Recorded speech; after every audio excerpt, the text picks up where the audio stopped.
If the pilot light or burner keeps going out on a Reliance gas water heater, it's usually a buildup of dust and particles on the air filter and flame arrestor.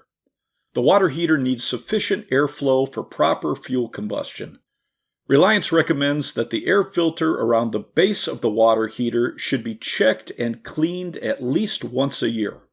Turn off the water heater, remove the filter and vacuum it off or wash it in soapy water and dry it thoroughly.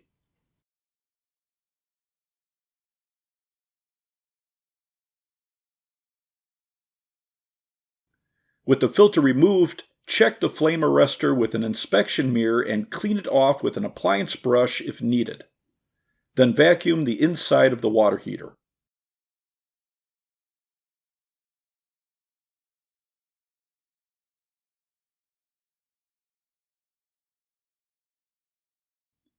Replace the air filter before turning the unit back on.